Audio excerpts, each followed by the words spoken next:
New Mexico. Welcome to Red or Green, a show hosted by me, Danny Bernal Jr., and brought to you by the Bernalillo County Democrats, where we interview interesting people with interesting questions, all while eating hotter and hotter salsas with some chips.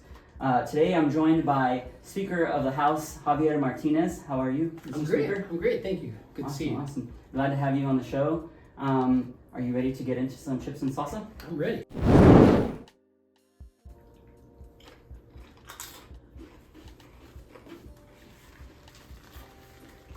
Very good. So, it's our state question, and now it's officially our state aroma. So I want to ask you, what do you prefer, red or green, and what do you enjoy it with? Huevo rancheros, Christmas. I like to get a taste of both. Depending on the restaurant or depending on who's making it, everybody's got their own recipe for the red or the green. I feel that if I get both, I'm gonna get the best both worlds.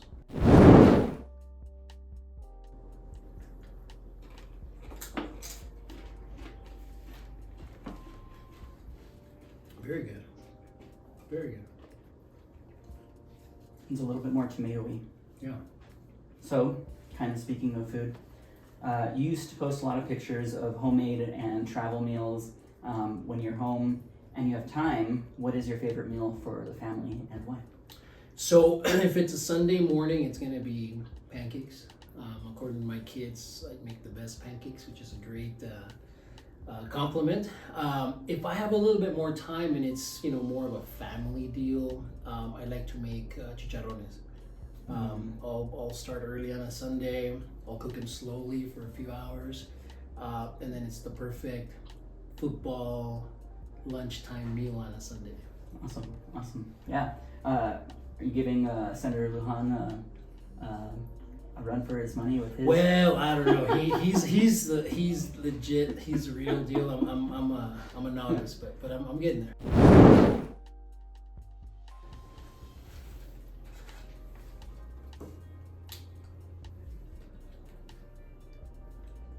Am I supposed to tell you when it gets too hot?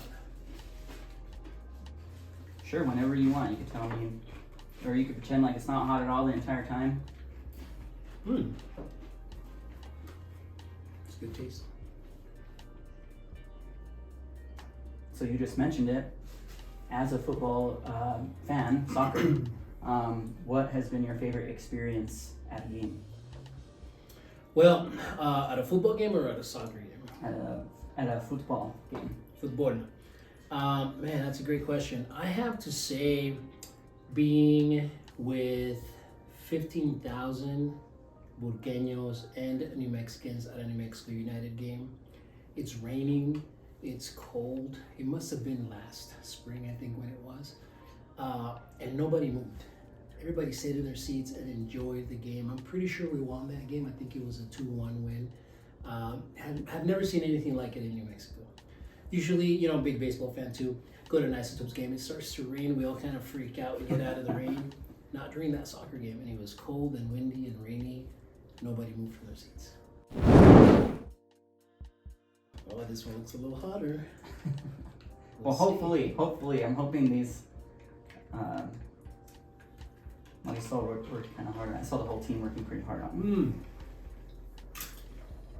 That's really, it's got a kick. But that taste, maybe more garlicky, delicious. One important aspect of being a leader is being mindful of how you speak, right? I know that you've had a cuss jar in the past, and I kind of wanted to ask, do you still have one, and what other ways do you find to de-stress and express yourself? So it still exists. I think my family has given up on me putting money in there. And now that my kid's a little bit older, I think they realize that, sometimes we use adult words. In terms of de-stressing, I think it's a matter of being able to set things aside, right? And a legislative session is a perfect example of that. It's a pressure cooker. You've been there, right? It's a 60-day session, 30-day session. Everybody's angry with each other. It's a matter of approaching things with a new freshness every day, right? not holding grudges, right? Whether it's against people or against an issue or whatever, and moving on. And I find that that really helps me, right? I came up as an organizer where one of the tenets is to understand that there are no permanent friends and no permanent enemies, right? And so we might be aligned on an issue today, we may not be aligned on an issue tomorrow, but if I'm mad at you every time we're not aligned or vice versa, then we can never get to a place where we can actually be aligned again, right? And so that helps me keep the stress at bay. It helps me keep it somewhere else where it doesn't spill onto either my family life or my professional life or even my political life, right? So, that's just the way I've approached it, and it's worked out. I still say a few bad words here and there, but it's probably mostly just habit at this point. This one looks more tomatoey. Let's see.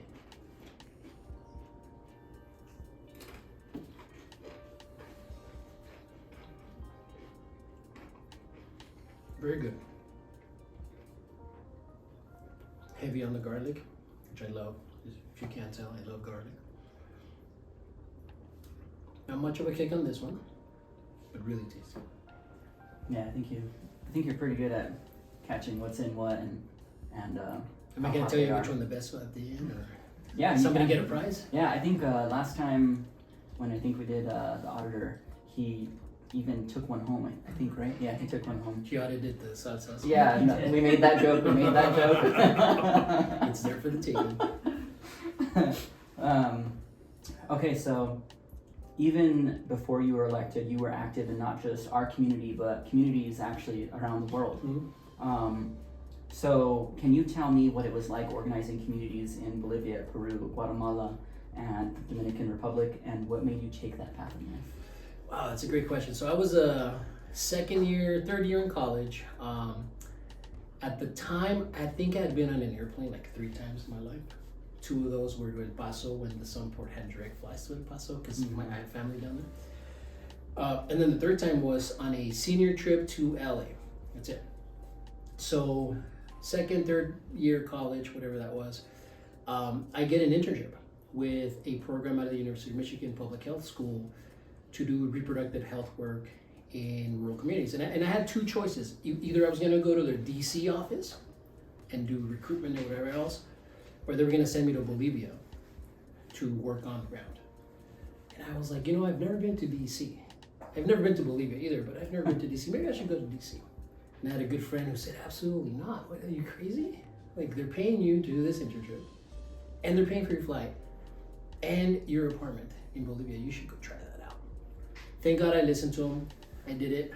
I ended up as part of a traveling circus where we traveled throughout rural Bolivia. I think we did that summer, it was their winter. I think we did 4 different sites.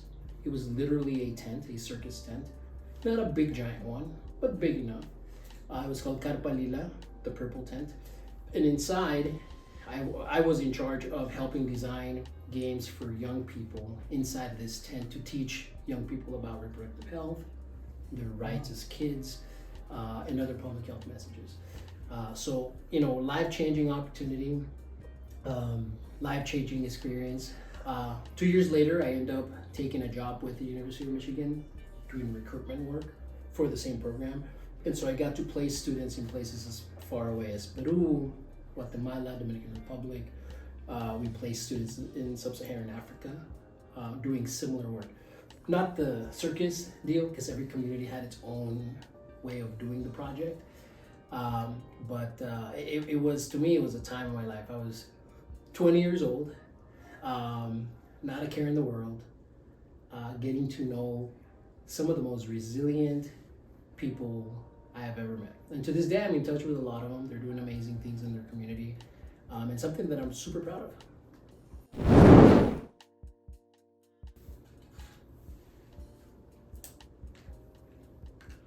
Okay, I think this one's gonna be spicier. Let's hope.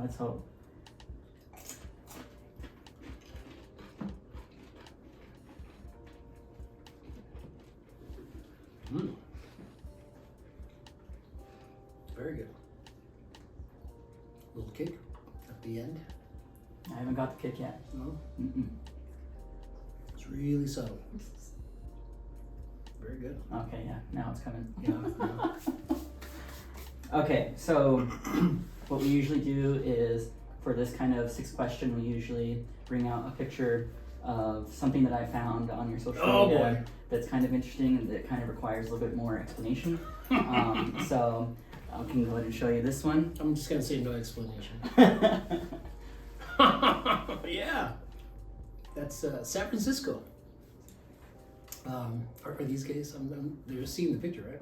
Yeah, everybody. Well, even on the Okay, edit good. it in. So That's awesome. All right. So that is me at that's what's the famous neighborhood in San Francisco? Well, one of them. Help me out here, guys. Which one? The Mission? The Mission. Thank you. That's outside of a bar at the Mission. I forget the name of the bar. Halloween night / Dia de Muertos, right? Kind of the same date. And that's me in a Mil Máscaras luchador mask. Mil Máscaras was I'm a huge professional wrestling fan. Fun fact. In fact, my family and I were just in Mexico City this past week, and we went to a wrestling function at Arena Mexico, which is like the Madison Square Garden of Lucha Libre. Like, Oh wow. I mean, it's like 100-year-old arena and like lots of history. And so I've always been a big fan, especially of Mexican luchadores, because the old school Mexican luchadores wore their masks everywhere. So you would see these guys in the supermarket, you'd see them out in the street with their masks. And they were always dressed in suits. Impeccable, right? I mean, they were like real, truly immaculate professionals. So that's that picture. That's outside a bar at the Mission. I was there with my my now wife, my girlfriend at the time, Diana. And I don't know if you found her picture, but she is dressed up as a calavera. She's got the painting and everything on her face. So yeah, that's what that picture is. Yeah. Did you have to end up taking down anybody? Not there, but you have to play bouncer or something. no. But rewind 4 years before that, a group of friends and I were in Germany for the World Cup. We had just enough money to buy our flights. We were literally sleeping in parks and in subway stations because we didn't have enough money to pay for hotels. And each of us took a luchador mask. Mm-hmm. And so between Polish soccer fans and Mexican soccer fans in the German subway system, we had a great time. We had full-out wrestling matches in the subways of Germany. The German law enforcement officers just kind of staring at us like, what are these guys doing? And between the Poles and us, we had a great time.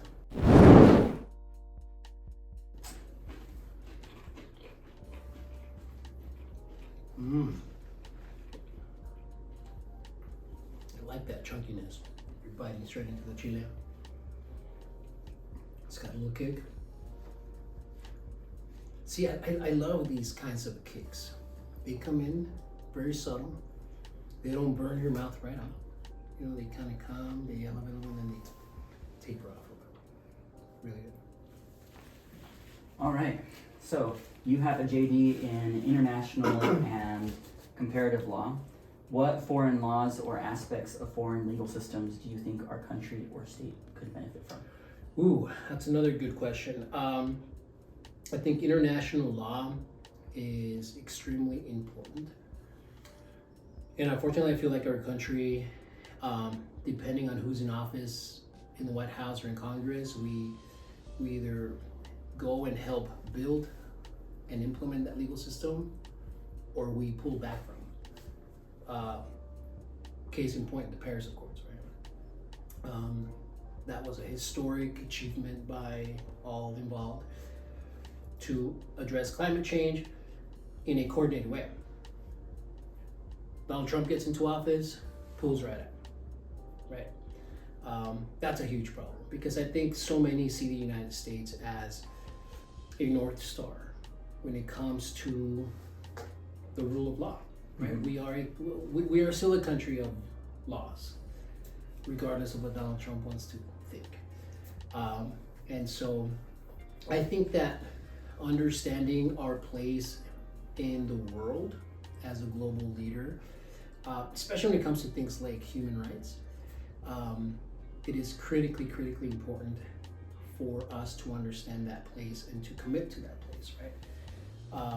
I love the fact that Jack Smith, the prosecutor on these 2 Trump cases, comes from that space, right? He was prosecuting war criminals in The Hague. To me, there is no there is no type of law that is more critical than holding war criminals to task, right? Because that's where our democracy falls apart. So there's a lot. In fact, my thesis in law school was around human rights law and human trafficking, right? And how to amend our human rights international laws to better address the issue of human trafficking, because we see it happening, right, all the time. Whether it's in Europe, certainly here in this country, but even those countries that are transitionary countries for people migrating from the global south to the global north. So there's a lot for us to learn from, and there are a lot of good people that are practicing and implementing that type of law here in this country and abroad. Melissa, did you try these to make sure they weren't too hot for me? No. How would be cheating? No cheating. Really good. It's got a kick at the end too. Whoever's making these is very subtle in the way they're putting their cake in. I'm not sure who made this one. Was this one Marisol one? Marisol made them from scratch. This is number 8. Yeah, but then we use local chilies. Like my I thought backyard. we made that one. That was good, Marisol. Oh, good. That one's a lot hotter. Yeah. All right, so you've served on a variety of legislative committees from tax and revenue to judiciary. Which one do you most enjoy serving on, and why was it printing and supplies committee? Okay, you're gonna get me in trouble with my committee chairs here. You know, I love tax policy. It's just such a untapped space, especially for those of us that are committed to equity and justice. Obviously, the Judiciary Committee is like ground zero for that. Whether it's reproductive health, whether it's immigrant rights, whether it's the rights of LGBTQ communities, judiciary is ground zero. But there's so much you can do through the tax code to also advance that kind of equity.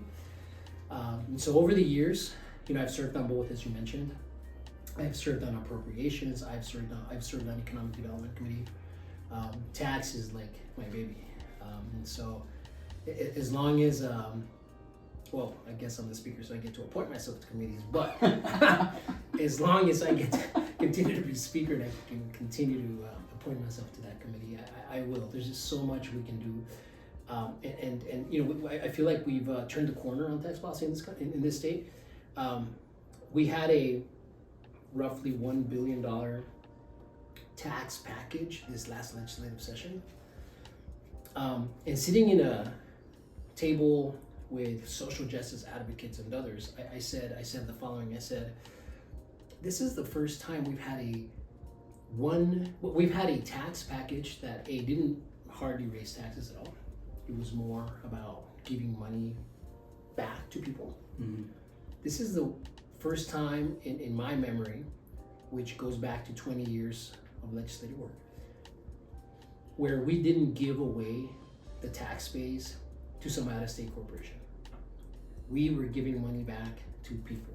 Yep. Either through the child tax credit, working families tax credit, through tax credits to help people purchase electric vehicles and charging stations, you name it. We were putting back money in the pockets of hardworking Mexicans. So because of that, I just love the process. I love studying the tax code. I love understanding the ins and outs of it. And I love that there's so much to learn because it is so complex, right? Yeah, that's no offense to my judiciary chair, or to any of the other awesome committees, but tax is my home away from home.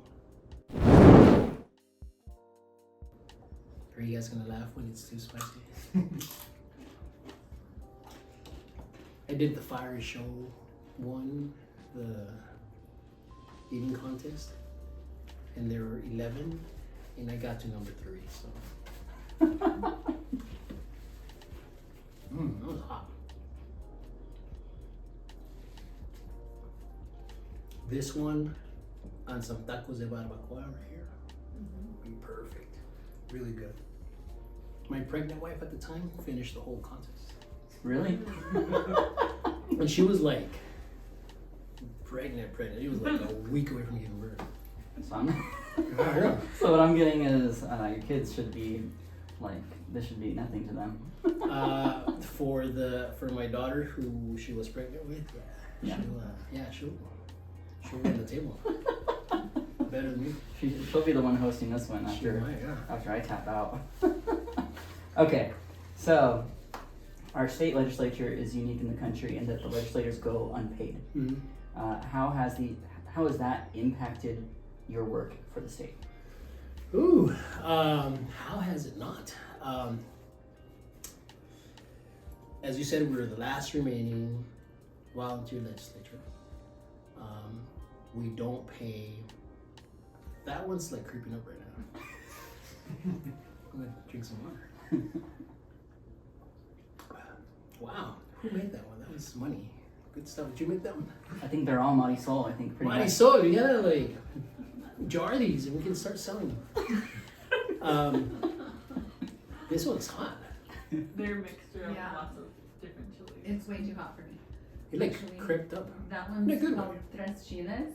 It's guajillo chiles and Oh, now you tell me what's ancho chiles. Yeah, and another one. And then we added some habanero. Ah. Well played, well played. What were we talking about? We're talking about how our state legislature is unpaid. Yes. So it's like such a serious topic, but we're laughing because this is too awkward. But it's good, so I'm gonna have some more. I can't wait to get to that one. We unfortunately have a 19th century legislative system to deal with 21st century problems. It makes no sense, right? So I tell people who are opposed to the legislators drawing a salary or us professionalizing the process, you get what you pay for. And right now, we are giving you free service, right? And unfortunately, what it does, it limits the ability of certainly young people like you, youngish people like me, to be able to serve because we have to hold a job outside of the legislature. Furthermore, it invites potential conflicts, right? Because at the end of the day, if you're getting hired by, an oil and gas company, I'm getting hired by a solar company, and then we go to legislature and we have to legislate. And, the reality is we go to great lengths to avoid those conflicts, but the way the system is set up, it's so that they're almost unavoidable sometimes, right? And that's a real problem, and it's a real disservice to the legislator. It's a real disservice to the constituents, and it's a disservice to the process, right? Because the legislative process is really part of what helps hold our democracy together. And I tell my kids all the time, like, the fact that I can debate you on the floor of the House on any given issue means that we're not literally at each other's throats like we see in many other countries based on our disagreements, right? We create these spaces for us to debate and air out our disagreements in policy, and then we take a vote on the issue and let the best person win versus what we see in other places. So I'm hopeful that our generation, your generation, my generation, will be the one that finally gets over the hump and that we will not only have a paid legislature, but we will have a full-time professional legislature where we have full-time staff year-round, where we have district offices, right? You know, there are legislators for whom it takes an entire day to drive across our district. It takes me 15 minutes in downtown Albuquerque to drive across my district. Okay. I can't imagine what it would be like to spend a full day on the road just to go to a town hall meeting. Right? But that's what we created, and that's what we're in the process of changing. Marisol, what's in this one before I eat it? It's actually tomatillo based, but it has avocado in it. That's No, you tell me. So it should be It shouldn't be as hot as the last one, I don't think. That's good. That's really good. Not as hot as the last one. All right, last question. Oh, Danny's got a runny nose. I do got it. It's been creeping up on me for a while. What does the New Mexico Speaker of the House do, and how does it benefit the people of New Mexico? Ooh-wee. The Speaker of the House is the person who lays out a vision for an entire half of your state legislature, executes that vision through the committee appointments that that person makes, the committee chair positions that that person makes, and it is really a value statement, right? Every time a new speaker takes over and builds their team, that this is the way we're gonna do business, right? In my case, I'm a speaker who is gonna fight day and night for working people, for the bus drivers, for the janitors, for the construction workers, for those installing solar panels on the roof, or those working in the oil patch. That's what my speakership is committed to. In terms of the hierarchy, I'm not even sure where it ranks necessarily. Like, I don't pay attention to that stuff, but I do know that the position comes with a great deal of influence based on the work that I've seen done by speakers that came before me. People like Speaker Egoff, who I think really ushered in a new era of transparency and uplift for women and people of color, right? Mm-hmm. The House chamber is the most diverse legislative chamber in the country, right here in New Mexico. Speaker Lujan before him was somebody who really committed to the needs of rural communities and underserved communities in a way perhaps like never before, right? And so for me, as the first immigrant to be Speaker of the House, right? Somebody who remembers vividly our journey from Juarez to Albuquerque. I was already 8 years old when we came here, so I have a memory of that. It means that I'm gonna have a very unique perspective on what the job entails. We still have I tell people all the time, we still have a separation of powers here. Like, we have the executive, which is the governor, and then our chamber and the Senate, I think, are both also equal partners in governance. But our position in the House, I think, is a strong one, given the diversity, given the depth of our chamber. And, you know, at the end of the day, we are committed to transparency, and we're committed to working with each other, right? So, you know, like I said at the beginning, right, how I deal with stress is like not holding grudges, right? Mm-hmm. And being able to work not only across legislative chambers, but across the aisle, right, too. That's super important. And to be able to work across regions. I know I'm from Albuquerque, but I care just as much about your community. I care just as much about Catron County and Doña Ana County and San Miguel County, and you name it, because we're all New Mexicans and we're all in the same boat. Good. That's how it should be. All right, that's pretty much it. I don't have another question, but we have a little bonus over here that I'm very hesitant to try. All right, Danny. I'm taking the bigger one so everybody sees All this. right, cheers. I know this Are we supposed to have the whole thing at the same You have to time? read the whole thing.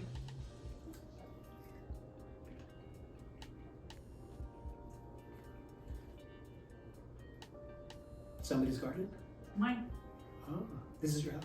Mhm. Oh, nice. And then there's some what are those things called, the little nuts on the side if you want to cool your mouth down a little bit. I'm cooling down my mouth immediately because this is, That one's hot. yeah.